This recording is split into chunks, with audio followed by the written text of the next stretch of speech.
దేవునికి స్తోత్రము. క్రీస్తునందు ప్రియ దేవుని బిడ్డలారా, కూడి వచ్చిన మీ అందరికి ప్రభువైన యేసుక్రీస్తు పేరిట శుభాభివందనాలు.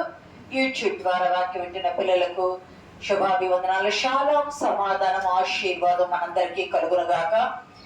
ఈరోజు మత్తయి సువార్త 3వ అధ్యాయము 4వ వచనములో 5వ వచనంలో ఒక మాట ఉంటుంది, చదవండి. ఆ సమయమున యెరూషలేము వారును యూద వారందరూ యోర్దాను నదీ తీరంలో వారందరూ అతని యుద్ధకు వచ్చి, ఇక్కడ గమనిస్తే యోదయ వారందరూ, యెరూషలేము వారందరూ యోదయ నదీ తీర ప్రాంతంలో యోర్దాను నది యొద్దకు వచ్చినారని వాక్యాలు ఇవ్వబడింది. గమనించండి సంగమా, ఈరోజు మన అంశం ఏమిటంటే, మనం చదవడిన 114వ రెస్పాన్సివ్ రీడింగ్ లో యోర్దాను వెనుకకు మళ్ళీంది అని ఉంటుంది. ఈ మత్తయి సువార్త 3వ అధ్యాయంలో 4-5 వచనాల్లో యోర్దాను అనే మాట, యోర్దాను నది, యోర్దాను అనే మాట ఉంది. ఈరోజు మన అంశం ఏమిటంటే, నీ జీవితంలో యోర్దాను ఉందా? నీ జీవితంలో యోర్దాను ఉందా? ఉంటే అది నీకు మేలైందా, కీడైందా? నీ జీవితంలో యోర్దాను అనేది ఉందా? యోర్దాను ప్రపంచం మొత్తంలో అది యోర్దాను నది ఉంది. యోర్దాను నది పాలస్తీనా దేశము యెరూషలేము ప్రాంతంలో ఉన్నది. గమనించినట్లయితే ఆ యోర్దాను అనే మాటకు అర్థం ఏమిటయ్యా అంటే, దిగునది. జోర్దాన్ అంటారు దాన్ని. జోర్దాన్ ఎవరంటారు? జోర్దాను దేశము ఉన్నది, దిగునది అనే ప్రాంతము. ఇప్పుడు లెబనోన్ అంటున్నాం మనం. లెబనోన్ అనే దగ్గర హెజ్బుల్లా ఉందని ముందు చెప్పుకున్నాము. ఆ లెబనోన్ ఎక్కడుందయ్యా? ఎక్కడుందండి? ఈ యెరూషలేము ప్రాంతానికి దగ్గరగా పక్క దేశమే. 135 మైళ్ళ పొడవు కూడా ఉంటది. అది కొండల ప్రాంతంలో ఉండేటువంటిది. లెబనోన్ అంటే తెల్లనిదని ఇంతకు ముందు అంశంలో ఒకసారి నేను చెప్పాను. అక్కడున్న పర్వతాలలో పుట్టిన నదే యోర్దాను. యోర్దాన్ అంటే అక్షరార్థంగా డిక్షనరీ అర్థం ప్రకారము దిగునది, లోతుగా ఉండేటువంటి దిగునది. కానీ ఇక్కడ వాక్యంలో ఆత్మీయార్థంగా చెప్పుకుంటే యోర్దాను అంటే శ్రమలు, నిందలు, అవమానము, మరణము 4 వస్తాయి. శ్రమలు, నిందలు, అవమానము, మరణము 4 వస్తాయి. జ్ఞాపకం పెట్టుకోవాలా. యోర్దాన్ అంటే లోతైనది. నేను దిగిపోయానయ్యా, అంత డౌన్ అయిపోయాను అంటాం కదా. ఆర్థికంగా కావచ్చు, ఆత్మీయంగా కూడా నేను దిగజారిపోయాను, పడిపోయాను అంటాము. రకరకాలుగా అనారోగ్యంతో దిగజారిపోయానని మనుషులు చెప్పుకుంటా ఉంటారు. అంత అయిపోయింది, నా కుటుంబం అంతా డౌన్ అయిపోయింది, ఏం లేదు, డౌన్ ఫాల్ అయిపోయామని చెప్పుకుంటాం. అంటే అలాగే యోర్దాను అంటే దిగువగా పారేటువంటిది. ప్రపంచం మొత్తములో సముద్ర మట్టానికి ఎంత లోతుగా ఉండి పాడింది. 135 మైళ్ళు ఇది ప్రవహించింది నది. 135 మైళ్ళు ప్రవహించింది. కానీ ఈ నది నీరు 250 మైళ్ళు ప్రయాణం చేస్తుంది. 200. ఇప్పుడు మనం కృష్ణ అనుకుంటున్నాము. కృష్ణా నది ఎక్కడో పుట్టి ఇక్కడ మన తెలుగు రాష్ట్రాలను తడుపుతుంది కదా. ఆ ప్రాంతంలో పుట్టి తెలుగు రాష్ట్రాలను తడుపుతూ దానికి ఏమంటారు, కుడి కాలువ, ఎడమ కాలువలుగా ఉంటుంది. అలాగే యోర్దాను నది లెబనోను పర్వతముల్లో పుట్టినటువంటి ఆ నది 135 మైళ్ళు పొడవుగా ప్రవహించి దాని నీరు మాత్రం 250 మైళ్ళు పాతని. ఎందుకయ్యా అంత లాగా ఉంటుంది? 135 మైళ్ళే కదా అంటే అది బాగా రావట్లా, వంకర టింకరగా కొండల మధ్యధర సముద్రానికి ఈ పశ్చిమాన ఉన్న ఈ భాగాల్లో ఈ రాళ్ల మధ్య కొండ గుట్టల మధ్య ప్రవహిస్తూ ఉంటది. లోతుగా సముద్రం ఉందంటే సముద్రానికి దిగువగా, ఎంత దిగువగా ఉందంటే 1300 అడుగుల దిగువగా, కొన్ని చోట్ల 1700 అడుగుల దిగువగా సముద్ర మట్టానికి ఉన్నది. ప్రియ సంగమా, దేవుని బిడ్డలారా, అంత దిగువైన నది ప్రపంచంలో యోర్దాను తప్ప ఇంకా ఏది కూడా లేదు. మరి యోర్దాను అంటే దిగునది అర్థం ఉంది కదా. మరి ఆత్మీయంగా ఎందుకు శ్రమలు, ఎందుకు నిందలు, ఎందుకు అవమానాలు, ఎందుకు మరణాలు అంటే దీని ద్వారా మనకి ఏం జరిగింది? అసలు ఎక్కడ వచ్చింది, ఎక్కడ మొదలైందయ్యా అంటే, యోర్దాను నది, యోర్దాను గురించి ఎక్కడ మొదలైంది అంటే ఆది కాండము 13వ అధ్యాయంలో, నేను రిఫరెన్సే చెప్తాను, చదవవసరం లేదు. ఆది కాండము 13వ అధ్యాయంలో 8 నుండి 13 వరకు అబ్రహాము పశువుల కాపర్లకు, అబ్రహాము సోదరుని కుమారుడైన లోతు పశువుల కాపర్లకు గొడవ జరిగింది, కలహం జరిగింది. గొడవ జరిగితే అబ్రాహం అంటాడు, నీవు నేను మనం బంధువులు కదా, మనం ఎందుకు గొడవ పడాలా? నీ పశువుల కాపర్లకి నా పశువుల కాపర్లకి కలహం వస్తుంది కదా. మన ఆస్తి ఇద్దరము కలిసి ఉండలేనంత విస్తారమైంది. కాబట్టి నువ్వేమి కావాలి, ఎటువైపు వెళ్తావు? తూర్పుక, పడమరక, పశ్చిమక్క, ఉత్తరానికి, దక్షిణానికి నువ్వు ఎటు వెళ్తావు? నువ్వు ఏ దిక్కును వెళ్తే నేను వేరే దిక్కుకు వెళ్తావు. ముందు నీవే కోరుకోను. అబ్రహాము దేవుని మీద భయభక్తులు గలవాడు కదా. తన సోదరుని కుమారునికి సమయం ఇచ్చాడు. అతను కొండ ఎక్కి చూసినప్పుడు ఈ యోర్దాను ప్రాంతము, నదీ ప్రాంతము ఏదేను తోట వలె సారవంతమైన, ఎందుకంటే నది ఉంది కదా, యోర్దాను నది కాలం ఉంది కదా, సారవంతమైన పచ్చిగా ఉంది. గమనించండి, ఇప్పుడు ఎల్లెలో వాతావరణాన్ని బట్టి బోర్ల కింద ఉంటేనే పండుతున్నాయి, లేకపోతే పంటలు లేవు. నీళ్లు లేకపోతే పంటలు పండవు. యోర్దాను నది పక్కన సారవంతమైన భూమి, ఆ సారవంతమైన భూమి, మంచిగా మినరల్స్ అవన్నీ కూడా ఉండేటువంటి ప్రాంతాలు. ఎందుకంటే వంకర టింకర్ ఎక్కడైనా మినరల్స్ ఎక్కడ దొరుకుతాయి అంటే బారుగా ప్రవహిస్తే తక్కువ వస్తాయి. కాలువలు వంకరగా వచ్చేటప్పుడు ఆ మూలలో మినరల్స్ ఎక్కువగా దొరుకుతా ఉంటాయి. గమనిస్తే సంగమా, యోర్దాను నది పక్కన సారవంతమైన ప్రాంతము పచ్చగా కనిపిస్తే లోతు ఆ ప్రాంతాన్ని కోరుకున్నాడు. మరి అతని జీవితంలో శ్రమలు, నిందలు, అవమానము, మరణం ఏమొచ్చిందయ్యా అనంటే పచ్చని ప్రాంతానికి వెళ్ళి ఉన్నాడు. కానీ నువ్వెవడమయ్యా? అతని దగ్గర దేవదూతలు వచ్చినప్పుడు అక్కడున్న పిల్లలు, వృద్ధులు, ఆ చిన్నవాళ్ళు వచ్చి వారితో పాపంతో జీవించాలని కోరినప్పుడు వద్దయ్యా తగదు అన్నప్పుడు నువ్వెవరా? పరదేశిగా వచ్చి మా మధ్య తీర్పరిగా ఉన్నామని చెప్పి లోతును దూషించారు, అవమానించారు. దేవుడు ఇక్కడ అగ్నిగంధకాలు కురిపించబోతున్నాడు, మనం వెళ్ళిపోదాం వెంటనే తమ అల్లుడితో చెప్పినప్పుడు అపహసించారు, హేళన చేశారు. అంటే లోతును అక్కడ అవమానించారు. లోతును అక్కడ ఏం చేశారంటే అవమానించి హేళనగా చూశారు. అవి ఒక శ్రమగానే తన కుమార్తెలకు భర్తలను కూడా తీసుకొని రాలేకపోయాడు. ఆస్తి కోసము ఆత్మీయత నుండి వేరైపోయిన లోతు అగ్నిగంధకాలు కురుస్తుంటే చేతులు దూతలు పట్టుకొని పరిగెత్తుతూ ఉంటే ఆస్తి కోసం గొడవపడి వేరైపోయారు కదా. ఏమన్నా తెచ్చుకున్నాడా? ఏమీ తెచ్చుకోలే, ఒట్టి చేతులతో పరిగెత్తుకుంటా వచ్చారు. ప్రియ సంగమా, ఒక గొప్ప పొలిటికల్ లీడర్ కావచ్చు, లేదా గొప్ప ధనవంతుడైన ఒక బిలియనీర్ కావచ్చు, ఆయన చెప్తూ ఉన్నాడు. ఒక మీటింగ్లో ఆయన పిలిచారు, ఓపెన్ ఏరియాలో పెట్టి చెప్తా ఉంటే ఆయన అన్నాడు, నేను ఒకప్పుడు బాగా లేనివాడిని, ఇప్పుడు బాగా సంపాదించాను, మంచి అపార్ట్మెంట్లు కట్టుకున్నాను, చాలా ల్యాండ్ లాట్ అయ్యాను, చాలా భూములు కొనుక్కున్నాను, చాలా పొలాలు కొనుక్కున్నాను, ఒక 5-6 కార్లు ఉన్నాయి నాకు, నా పిల్లలు దేశ విదేశాల్లో ఉన్నారు, నేను కేక వేస్తే కను సైగ చేస్తేనే నాకు పనివాళ్ళు ఉన్నారు, అన్నీ ఉన్నాయి నాకు అని చెప్తుంటే ఆయన మాట్లాడుతూ ఉంటే అక్కడ ఒక కాకి వచ్చి నిలబడిందంట. ఇది ముందు ఒకసారి చెప్పి గుర్తుందో లేదో. నేను బాగా సంపాదించాను అన్నప్పుడు కాకి కావు కావు అంటుందంట. నేను ల్యాండ్ లార్డ్ అయ్యాను అన్నప్పుడు కావు కావు అంటుందంట. నేను బాగా అపార్ట్మెంట్లు కొన్నప్పుడు కావు కావు అంటుందంట. నేను నా పిల్లలు దేశ విదేశాల్లో ఉన్నప్పుడు కావు కావు అంటుంది. ఏమి చెప్పినా అదేమని అరుస్తుంది, కావు కావని అరుస్తుంది. కానీ జాగ్రత్తగా గమనిస్తే, అయ్యా నువ్వు భూములు కొనాలంటున్నావు, అవి నీవు కావని కాకరుస్తుంది. నీవు బిల్డింగ్లు కట్టాలంటావు, అవి నీవు కావని కాకరుస్తుంది. ఇతను ఏమి చెప్పినా అది కావని కాకరుస్తా ఉంది. అంటే ఏమి కొన్నా, ఏమి సాధించినా, ఏమి సంపాదించినా అవి ఏమి మన వెంట రావు. మనం వచ్చేటప్పుడు తల్లి గర్భం నుండి చేతులు ఇట్లా ముడుచుకొని వస్తాం, ఎలా కూడా పెట్టాం, ఇలా ముడుచుకొని వస్తాం, చేతులు ఇలా ముడుచుకొని వస్తాం.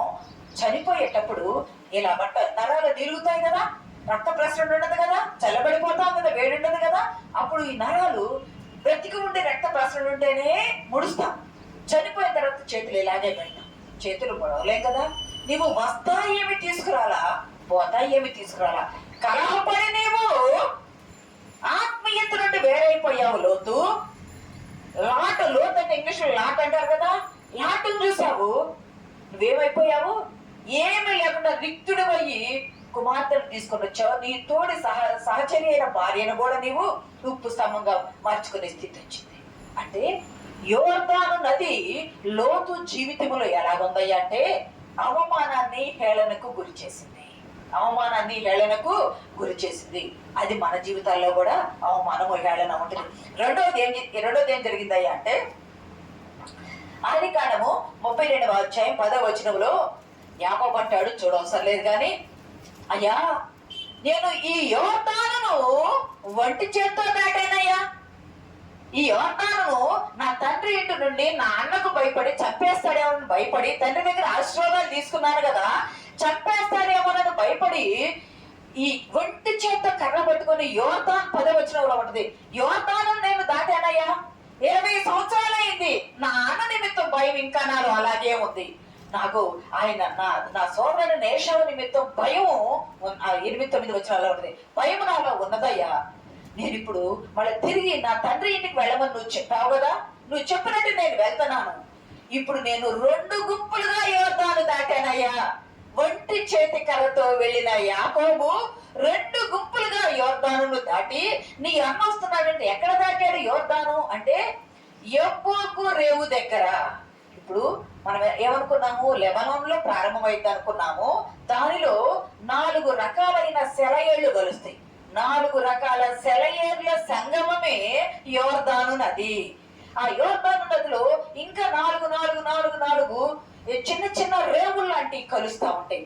చిన్న చిన్న రేవులు లాంటి ఏంటి, ఈ యబ్బోకు రేవు కూడా వచ్చి యోర్దాను నదిలో పడుతూ ఉంటుంది. ప్రియ సంగమా, యబ్బోకు రేవు ఎక్కడైతే యోర్దాను నది దగ్గర వస్తుందో అక్కడ ఆ రాత్రి కాల సమయంలో యాకోబు గడిపాడు.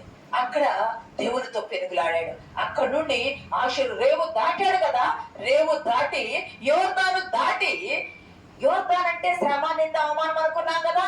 అన్నయ్య తండ్రి ఇంటి నుండి భయపడి వెళితే అక్కడ మామ ఏం చేశాడు, 14 సంవత్సరాలు దాసత్వం చేస్తే జబ్బు కలగల లేనిచ్చి పెళ్లి మోసం చేసి అంటే ఒక రకంగా యాకోబు ఏం చేశాడు, అదే జరిగింది. యాకోబుకి మోసం చేసి రాత్రిపూట లేయను వివాహం జరిగించాడు. మళ్ళా రాహేలు కొరకు ఎదురు చూశాడు. అక్కడ మామ బావమరుదులు ఏమనుకుంటున్నారంటే, మన ఆస్తి మొత్తం ఇతను తీసుకుంటున్నాడని చెప్పుకోలేని నేను విన్నానని భార్యలతో చెప్తున్నాడు. నీ సోదరులు మీ ఆస్తి మొత్తం నేను తీసుకున్నానని చెప్పుకుంటున్నారు. అక్కడ ఏం చేస్తున్నారంటే అవమానించి నిందిస్తున్నారు. ఎండకి ఎండాడు, వానకి తడిశాడు, పక్షి ఈకల వల్ల అతని తల వెంట్రుకలు దేహము పాడైపోయింది. అయినా 10 మార్లు జీతం మార్చారు. అయినా వెంబడించాడు, శత్రువును వెంబడించినట్టు లాభాన్ని వెంబడించాడు. అంటే అక్కడ నిందలు పడ్డాడు, అవమానపరచబడ్డాడు. ఎందుకంటే ఒక దాసుడుగా 20 సంవత్సరాలు అవమానపరచబడ్డాడు. మంద కొరకు 6 సంవత్సరాలు దాస్యం చేశాడు. ప్రియ సంగమా, అయినప్పటికీ దేవుడు అంటాడు, నీకు శ్రమలు వచ్చినాయా?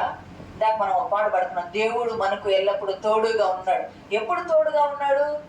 గుంటలో పడ్డప్పుడు ఉన్నాడు, బానిసగా అమ్మబడ్డప్పుడు ఉన్నాడు, చెరసాల్లో వేసినప్పుడు ఉన్నాడు, రాజాధికారం పొందుకున్నప్పుడు ఉన్నాడు. ఎల్లప్పుడూ తోడుగా ఉండే దేవుడు తోడై ఉన్నాడు కాబట్టి యేసబంత వదిల్లాడు. దేవుడు తోడై ఉన్నాడు కాబట్టి యాకోబంత వదిల్లి వచ్చాడు. యోర్దాను నది దగ్గర, అయ్యా నీ శ్రమలను దాటు, నీ నిందలను దాటు, నీ అవమానాన్ని దాటు, నీ మరణాన్ని దాటు. నీవు దాటితేనే మన జీవితంలో మనకు కూడా, మన జీవితంలో నేను ఎప్పుడు శ్రమ పడలేదు అనే నరుడు నారి ఎవరో కూడా ఉండరు. శ్రమలుంటాయి, నిందలు ఉంటాయి, అవమానాలు లేవా, అవమానాలు ఉంటాయి, మరణం లేదా కుటుంబంలో వస్తుంది. ఇవన్నీ జీవితం అన్నాక పుట్టుక మరణము దేవుడు ముందే రాసి పెట్టాడు. చాలా సార్లు చెప్పాను, మన పుట్టుక మన మరణము దేవుడు ముందే రాసి పెడతాడు. ఇది పుట్టుకైతే ఇది మరణము, ఇది భూమి మీద నుండి పుడతాము, ఇది పరలోకం వైపు చూస్తాము. ఈ మధ్య ఉన్న ఈ యాత్రా కాలంలో ప్రియ సంగమా, మన జీవితంలో యోర్దాను ఉంటుంది. యోర్దాను అంటే ఏమనుకున్నాము, దిగిపోయేటువంటి స్థితి. అంటే శ్రమలు కలిగి, నిందలు కలిగి, అవమానం కలిగి, మరణం కలిగి, హీనపరచబడి, హేళన చేయబడి, నీకు నేను ఎందుకు బ్రతకటము, నేను ఈ లోకాన్ని విడిస్తే బాగుండు కదా, ఈ అవమానాలు తట్టుకోలేకపోతున్నాను అనే అంత దిగజారిన హీన స్థితికి అపవాది నడిపిస్తాడు. అవి లేవా అంటే, ఈ రోజు నీ జీవితంలో యోర్దాను ఉందా? ఉంటే అది నీకు మేలు చేస్తుందా, కీడు చేస్తుందా అంటే, ఆ యోర్దాను అనే శ్రమ నింద అవమాన మరణాలను దేవుడు నీకు తోడుగా ఉండి దాటిస్తానని చెప్తున్నాడు ఈ రోజు వాక్యంతో. ఇక్కడ లోతును తప్పించాడు కదా, అగ్ని గంధకాల నుండి, అవమానము మరణాల నుండి తప్పించాడు కదా. ఇక్కడ యాకోబును యోర్దాను పంపించాడు, యోర్దాను దాటించి మళ్ళీ తిరిగి తీసుకొచ్చాడు. పంపించేటప్పుడు తోడుగా ఉన్నాడు, తిరిగి తీసుకొని వచ్చేటప్పుడు తోడుగా ఉన్నాడు. అంటే ఈ మధ్య కాలంలో వచ్చిన అన్నిటినీ జయించే శక్తి దేవుడు యాకోబుకి ఇచ్చాడు. ప్రియ సంగమా, దేవుని బిడ్డలారా, నువ్వు జయించలేకపోతే, యొబ్బోకు రేవు నువ్వు దాటకపోతే, యొబ్బోకు అంటే పోయుట అని అర్థము. యొబ్బోకు నీళ్లు ఎలా ఉంటాయి, యబ్బోకు రేవు దగ్గర ఉన్న నీళ్లు ఎలా ఉంటాయి అంటే, ఆ మాట ఎందుకు పెట్టానంటే నీలి రంగులో ఉంటాయి అంట అక్కడ నీళ్లు. ఆ సాయిల్ ని బట్టి నీలి రంగులో ఉంటాయి యబ్బోకు నీళ్లు. అందుకని దాన్ని యబ్బోకు అన్నారు, అంటే పోయుట. అది యోర్దానులో పోస్తూ ఉంది. ప్రియ సంగమా, యబ్బోకు యొద్ద యాకోబు దేవునితో పెనుగులాడి ఆశీర్వాదాలు పొందుకున్నాడు. అవమానాలు తీరిపోయినాయి. అభివృద్ధి కావటానికి, ఆశీర్వాదాలు పొందుకొని స్థిరపరచబడటానికి యోర్దాను దాటడము ముఖ్యమైనది. మూడవది, యోర్దాను ఎక్కడుందయ్యా అంటే యెహోషువ గ్రంథము అధ్యాయము 1:17 కానీ 4:1-24 కానీ చూడవసరం లేదు. కానీ గమనించండి, ఇశ్రాయేలీయులు ఎక్కడున్నారు? ఐగుప్తులో ఉన్నారు కదా. ఇప్పుడు ఒక చిన్న మాట చెప్పుకోవాలి. ఈరోజు తారీఖు 9, 15వ తారీఖు మనకు ఆగస్టు 15 వచ్చింది. ఇజ్రాయేల్ ఐగుప్తు దేశంలో ఫరో కింద 430 సంవత్సరాలు బానిసత్వంలో ఉన్నారు. 430 సంవత్సరాలు బానిసత్వంలో ఉన్నారు. బానిసత్వంలో ఉన్న ఆ ఇజ్రాయేలీయులను మోషే యెహోషువ నాయకత్వంలో, ప్రియ సంగమా, మోషే యెహోషువ నాయకత్వంలో నడిపించాడు దేవుడు. మనము కూడా బ్రిటిష్ వాళ్ళు కానీ, ఈస్ట్ ఇండియా వాళ్ళు కానీ, వీళ్ళందరి పరిపాలనలో 400 సంవత్సరాల దాకా ఉన్నాం. 1600 మొదలుకొని, 1700 మొదలుకొని 1947 వచ్చి ఆగస్టు 15 వచ్చే వరకు ఎంతో మంది దేశభక్తులు స్వాతంత్ర్యం కొరకు పోరాడారు. స్వాతంత్ర్యం కొరకు పోరాడి మనది, మన దేశము, మన పరిపాలన, మన రాజ్యాంగాన్ని తెచ్చుకున్నారు.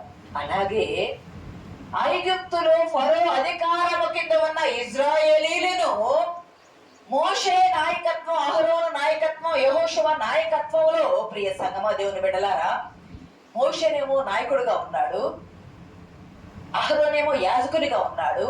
మోషే తదనంతరము యెహోషువ నాయకునిగా ఉండి పోరాడి స్వాతంత్ర్యం తెచ్చుకున్నారు. 430 సంవత్సరాల బానిసత్వము నుండి విడుదల పొందుకున్నారు.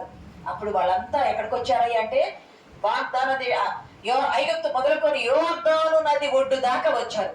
ఎన్నో మధ్యలో ఎంతో మంది రాజులను జయించుకుంటా యోర్దాను దాకా వచ్చారు. అక్కడ యెహోషువ చెప్తాడు, 3 దినాల్లో మనం యోర్దాను దాటబోతున్నాం, మిమ్మల్ని మీరు పరిశుద్ధపరచుకోండి.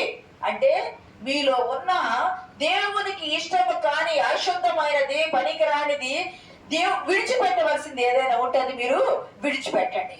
3 దినాల్లో శుద్ధి కండి. యోర్దాను దాటబోతున్నాం. ఏమి దాటబోతున్నాం? ఐగుప్తులు అవమానపరచబడలేదా? ఏ హీబ్రూ దాసుడా అని వారు అవమానపరచలేదా? వారి పిల్లలను చంపేయండి అని వాళ్ళను హీనపరచలేదా? హీనదశకు తేలేదా? వాళ్ళ మూలుగులు హీనదశకు వచ్చిందని 1-2 అధ్యాయంలో లేదా? అంటే వాళ్ళు శ్రమ పడ్డారు. భర్తలు, భార్యలు, పిల్లలు అందరూ వెట్టి చాకిరీ చేశారు. శ్రమలు పడ్డారు, నిందలు పడ్డారు, అక్కడ అవమానపరచబడ్డారు. పండగంటే తెలియదు, మరణించారు. వారి సమాధులు కూడా అక్కడే పాతి పెట్టబడ్డాయి. ప్రియ సంగమా, ఆ యోర్దాను అనే వారి జీవితంలో ఉన్న ఆ అవమానాన్ని యోర్దాను నది దాకా నడిపించి యెహోషువ అక్కడ యోర్దాను నదిని ప్రార్థన చేయగా, యాజకులు మందసము మోయిచున్న యాజకుల పాదములు, మందసం మోస్తూ ఉన్నారు యాజకులు, వారి పాదముల అరికాలు యోర్దాను నదిని నీటిని తాకగానే యోర్దాను 2 పాయలుగా చీలిపోయి దారించి దేవుని చప్పట్టుకుడి దేవుని నామని కనపడుతాం. యోర్దాను చీల్చి యాజకులు మోస్తూ ఉన్నారు. యాజకుల పాదములు నీటిని తాకగా, గమనించండి, మొదటి మాసంలోనంట పైనుండి, వాళ్ళ యోదయ మాసాల ప్రకారం, వాళ్ళ క్యాలెండర్ ప్రకారం పైనుండి కిందకి ఎగువగా పారుతా ఉంటాయి అంట. ఎందుకంటే దగ్గర 8 నదులు, 8 ఏమంటారు రేవులు మధ్య మధ్యలో కలుస్తూ ఉంటాయి. 4 సెలయేర్ల సంగమం అనుకున్నాము. అంతేకాదు, ఎండాకాలం వచ్చేటప్పటికి ఎంత పెద్ద నదైనా ఎండిపోతుంది కదా. కానీ ఇంతకు ముందు గుర్తుందో లేదు, లెబనోన్ లో హెర్మోను పర్వతం ఉంటది, మంచు పర్వతం అని చెప్పి 133 కీర్తనలో ఉన్న ఆ హెర్మోను పర్వతము ఎండకు కరిగి నిత్యము జీవనదిగా ప్రవహిస్తే అక్కడ మొదటి మాసం వచ్చింది కదా ఎండలు పోగానే, ఆ మొదటి మాసంలో ఆ నీళ్ల ద్వారా అంట వరదలైపోతాయి అంట. ఆ ప్రాంతం అంత వరదలైపోయి ఆ ప్రాంతాన్ని ఎగువగా కిందకి నీళ్లు పళ్ళ మీద సాగుతుంది కదా, పల్లానికి రావాలా. కానీ దేవుని కృప ఎగువకు పోయి చీల్చుకుంటా చీలిపోయింది. ఈరోజు దేవుడు నీతో నాతో మాట్లాడేది ఏమిటంటే, నీవు నీ సమస్యల్లో దిగిపోయి ఉన్నావేమో, నీ కుటుంబంలో మరణం జరిగి నువ్వేమైపోయావంటే, నన్ను ఇంకా పోషించేవారే లేరు, నా పిల్లలకు ఆధారమే లేదు, నాకు ఆశ్రయమే లేదు, నన్ను దరికి చేర్చుకునేవారే లేరు, నేనేమైపోవాలా? నిన్న అక్కడికి వెళ్తే పిల్లల్ని చూస్తే చాలా దుఃఖం అనిపించింది. ఏమైపోవాలా? తల్లిని బాగొట్టుకున్నారు వారు, సంవత్సరాలు కాలేదు తల్లిని బాగొట్టుకున్నారు. వారి జీవితంలో ఇప్పుడు ఏముందయ్యా అంటే యోర్దాను ఉన్నది, శ్రమలు ఉన్నాయి, నిందులు ఉన్నాయి, అవమానం ఉంది, మరణం ఉంది. కానీ దేవుడు అంటున్నాడు, ప్రియ కుమారుడ కుమార్తె, నువ్వు భయపడకు, నేను లోతును తప్పించే శ్రమ నింది అవమాన మరణము నుండి, యాకోబును తప్పించే శ్రమ నింది అవమాన మరణము నుండి నిన్ను కూడా తప్పిస్తానని దేవుడు చెబుతున్నాడు. నిన్ను కూడా ఈరోజు ఆ చిన్న పిల్లలిద్దరినే కాదు, మనకున్న అప్పుల నుండి, ఇంటి అప్పులు వాడు చింటి ముందు నిలబడితే ఎంత అవమానం అనిపిస్తుంది. మనం ఎవరికి తెలియదు అనుకుంటాం, కానీ గమనించే కనులు చాలా ఉంటాయి, చూసే కనులు చాలా ఉంటాయి. మనం మనుషులు చూడటానికి ఏమీ లేకుండా బాగా అంత బాగున్నా డిగ్నిటీగా ఉన్నాం అనుకుంటాం, కానీ మన అప్పుల వాడు వచ్చి మనల్ని అడుగుతూ ఉంటే తెలియకుండా ఉంటుందా? పైకి బయటపడరు కానీ లోన చెప్పుకోకుండా ఉంటారా? చెప్పుకుంటారు కదా. లేదా మనలో అనారోగ్యం ఉంది, అనారోగ్యం చెప్పకుండా దాచుకుంటే అనారోగ్యం ఒక దినానికి బయటపడకుండా ఉంటుందా? బయటపడింది కదా. అనారోగ్యం ఉన్న యోర్దాను చీల్చిన దేవుడు నీ సమస్యను కూడా చీలుస్తానన్నాడు. శ్రమను చీల్చిన దేవుడు, శ్రమలు పడుతూ ఉంటే యోర్దాను చీల్చిన దేవుడు నీ శ్రమను కూడా శ్రమ చీల్చివేస్తే అక్కడ శ్రమ ఎక్కడ ఉంటది?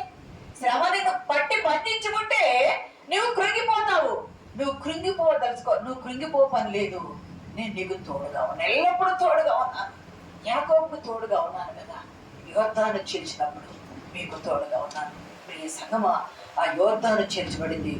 430 సంవత్సరాలు అవమానపరచబడి, నిందించబడి, కేడలుగా పడి, మరణానికి అప్పగించబడి, ఆహారం కూడా సరిగ్గా తినక, పండగ లేదు లేక, దేవుణ్ణి ఆరాధించడం కూడా తెలియక అవమానపరచబడ్డ ఇశ్రాయేలు జాతిని దేవుడు వాటన్నిటి నుండి దిగిపోయిన స్థితిలో నుండి లేవనెత్తి యోర్దాను చీల్చి, అంటే వారి శ్రమలను చీల్చాడు, వారి నిందలు చీల్చారు, వారి అవమానం చీల్చాడు, వారి మరణం చీల్చి యోర్దానును దాటించాడు. ఈరోజు నీ జీవితంలో యోర్దాను దాటుతున్నావా? వాళ్ళను దాటించడానికి మోషే వచ్చాడు ఎర్ర సముద్రం దగ్గర, వాళ్ళను దాటించడానికి యోర్దాను దగ్గర యెహోషువ వచ్చాడు.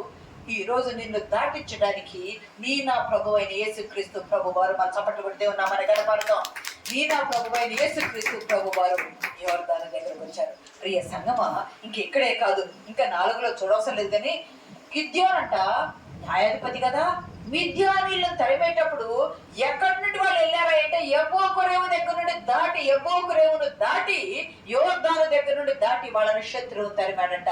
గిద్యోను ద్వారా దేవుడు నీతో నాతో మాట్లాడుతూ ఉన్నాడు. న్యాయాధిపతులు 7:24, 8:45 ఉంటది, చూడవసరం లేదు. కానీ గిద్యోను మిద్యానీయులను తరిమినట్టు యోర్దాను దాటించి, యబ్బోకు దగ్గర యోర్దాను దాటించిన రీతిగా ఈ రోజు నిన్ను వెంటబడే ప్రతి బలహీనపరచు దురాత్మను ఈ రోజు యేసుక్రీస్తు ప్రభువారు యోర్దాను నుండి దాటించి వేస్తున్నాడు. నీలో నుండి, నీ జీవితంలో నుండి, నీ కుటుంబంలో నుండి, నీ దేహంలో నుండి, నీలో ఉన్న ప్రతి బలహీనపరచు దురాత్మను దూరపరిచి నీ జీవితంలో నీకు మేలు చేసే దేవుడు నీకు తోడుగా ఉన్నాడు. ప్రియ సంగమా, దేవుని బిడ్డలారా, ఇంకొక మాట చెప్పుకుందాం. ఈరోజు 2 సమూయేలు గ్రంథం 17వ అధ్యాయము 22-29 వచనాలు, 19, 14, 18 వచనాల్లో దావీదు రాజు కదా, దావీదు రాజుగా ఉన్నాడు. అయితే దావీదు రాజును ఎవరు తరుముతూ ఉన్నారయ్యా అంటే తన కుమారుడైన అబ్షాలోము తరుముతూ ఉన్నాడు. అంటే యోర్దాను అనేది ఇంతమందిని ఎందుకు చెప్పుకుంటున్నామంటే, యోర్దాను ఎవరెవరి జీవితంలో ఎలాగొచ్చింది, లోతు జీవితంలో ఎలాగొచ్చింది, యాకోబు జీవితంలో ఎలాగొచ్చింది, అంతేకాదు యెహోషువ ఇశ్రాయేలు జీవితంలో ఎలాగొచ్చింది, ఆ యోర్దాను అనే శ్రమలను దాటించాడు. దాన్ని దాటం ద్వారా వారు ఏ మెల్లు పొందుకున్నారు. అవి దాటకుండా ఉంటే నీకు శ్రమలే, నీకు కీడే, నీకు నష్టమే, నీకు కష్టమే, నీకు అవమానమే, నీకు మరణమే, నీకు దుఃఖమే, నీకు శోధనే, నీకు బలహీనపరిచి నేను పడవేస్తా ఉంటది. నువ్వు యోర్దానును దాటితేనే, యోర్దానును దాటితేనే మనం ఇక్కడ పుడతాం, భూమి మీద పరలోకం వెళ్తాం. ఈ మధ్యలో ఉన్న ఈ జీవిత కాలంలో వీటన్నిటిని నువ్వు అయ్యో నేను పుట్టి అలాగే ఉంటాను, నేను పెరగను అంటే నీ సమస్యలు కూడా అలాగే ఉండిపోతాయి. నువ్వు పెరగాల, సమస్యలకు ఎదురు నిలవాలా, నువ్వు జయించుకోవాలా. ఎందుకంటే జయించే దేవుడు నీ పక్షాన నీకు తోడుగా నిలిచాడు. నీ జీవితంలో యోర్దాను వంటి ఎన్ని శ్రమలు వచ్చినా నీ గురి ఎక్కడుండాలా? ప్రభు వైపే ఉండాలి.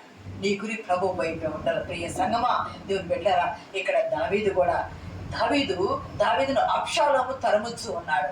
అబ్షాలోము తరిమేటప్పుడు దావీదు తెలిసింది, అయ్యా నీ కుమారుడైన అబ్షాలోము నిన్ను తరమడానికి అహీతోఫెలుతో కలిసి కుట్ర చేస్తున్నాడయ్యా, కుట్ర బలంగా జరుగుతుంది, అతను రాజుగా తాను చెప్పుకుంటున్నాడు అన్నప్పుడు దావీదు ప్రజలకు కష్టం కలగకుండా రాజ్యం పాడైపోయకుండా ఆయన ఏం చేశాడంటే పారిపోయాడు. ఎక్కడ పారిపోయాడయ్యా అంటే యోర్దాను నదిని దాటాడు. ఎక్కడ దాటాడు? ఎరుకో పట్టణం దగ్గర. యోర్దాను నది ఒడ్డున పట్టణాలు ఉంటాయి కదా, ఎరుకో పట్టణము దగ్గర యోర్దాను దాటారు. ఎక్కడ గమనించారా?